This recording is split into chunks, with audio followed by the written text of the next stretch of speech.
I can't quite believe I'm saying this, but Nyck De Vries has been sacked from AlphaTauri with immediate effect. As everyone is aware by now, Daniel Ricciardo and the second Red Bull squad will take Nyck De Vries' place on the AlphaTauri Formula 1 team. Daniel Ricciardo is an 8-time Grand Prix champion. The third driver for Red Bull this season will be on loan to AlphaTauri for the remainder of 2023. But why? What does Red Bull AlphaTauri stand to gain from the transfer? And might it be a part of something bigger? With the exception of AlphaTauri team principal Franz Tost, neither Red Bull nor AlphaTauri addressed De Vries in their recent remarks. There's no denying Daniel's driving prowess, and because he already knows a lot of us, I'm happy to welcome him back to the team. This will make it simple for him to integrate. I want to thank Nyck for his valuable contribution during his time with Scuderia AlphaTauri, and I wish him the best for the future. De Vries' dismissal comes only 10 races into the season. De Vries, 28, was hired by Red Bull for the 2023 season after a spectacular last-minute stand-in drive in place of Alex Albon and Monza in 2022, finishing in 9th place. He's one of only 2 drivers without a point, and his best result in the Monaco Grand Prix was 12th. Teammate Yuki Tsunoda has out-qualified him 7-2 times.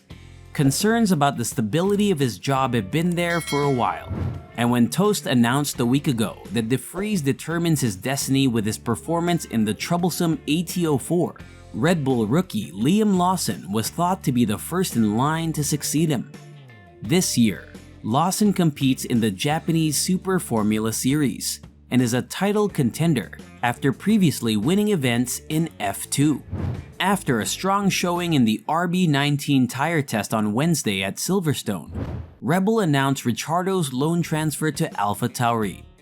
Red Bull team principal Christian Horner praised Daniel's performance, saying, "It's great to see Daniel hasn't lost any form while away from racing, and that the strides he's been making in his simulator sessions translate on track." His times during the tire test were extremely competitive.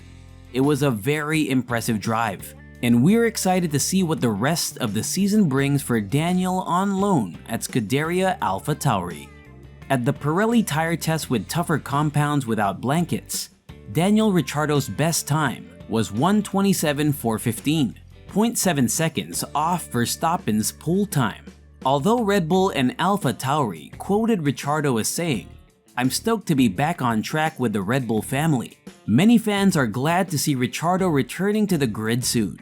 However, Red Bull has now fired or switched Formula 1 drivers 4 times in the past 7 years, with Nyck De Vries the most recent casualty.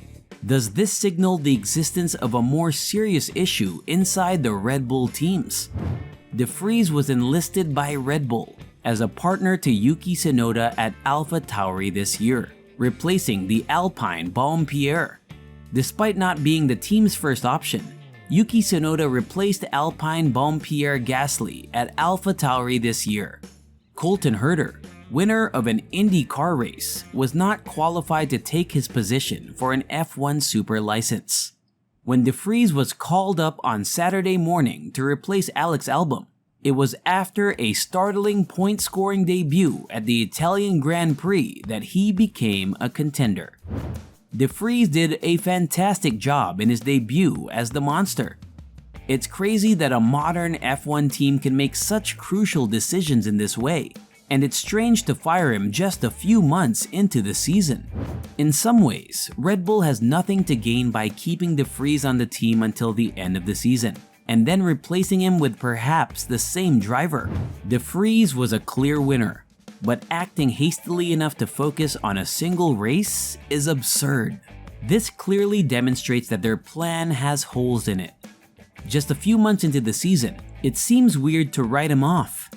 In some aspects, Red Bull has little to gain by retaining him until the conclusion of the season, and then maybe replacing him with the same driver.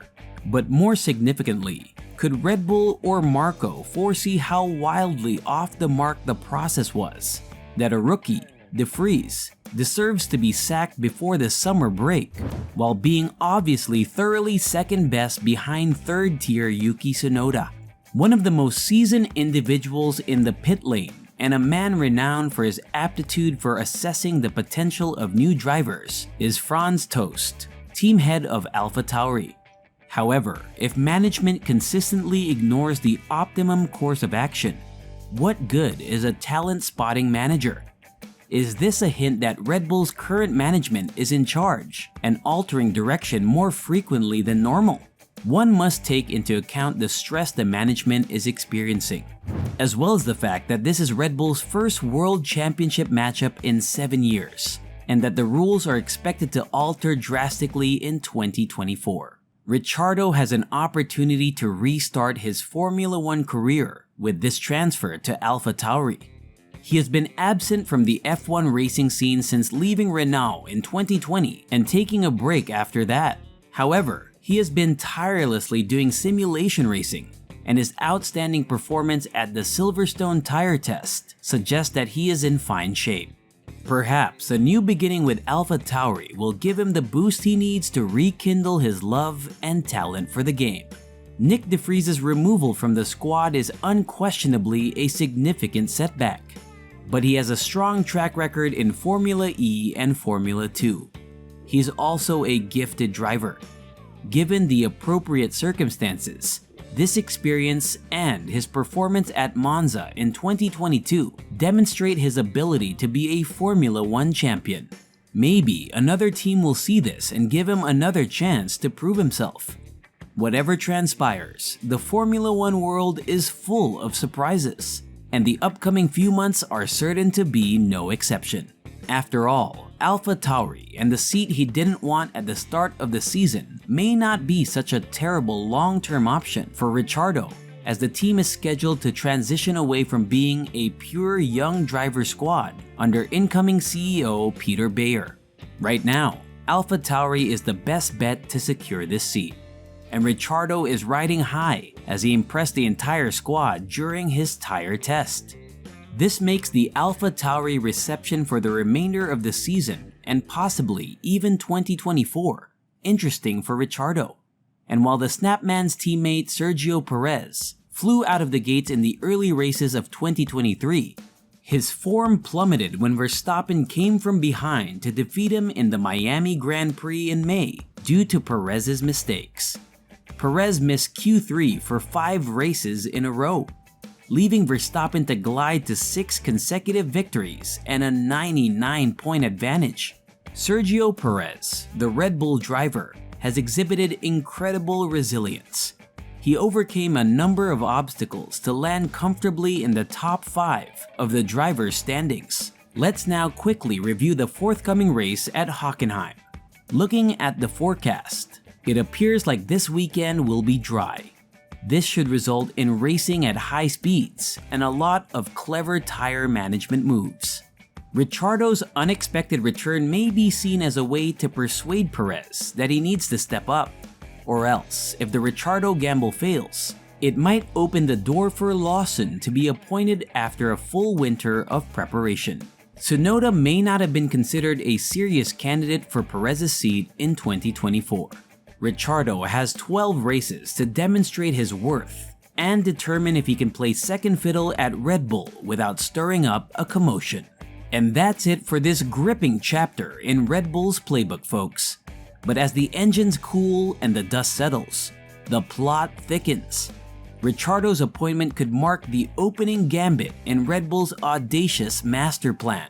What steps will they take next? Will they rewrite the rules of the race? As Nyck De Vries exits the circuit, the road ahead for Ricciardo comes into focus. Stay tuned as we speed headlong into the unfolding drama of Red Bull's ultimate strategy. Until then, keep your eyes on the track and your heart in the race.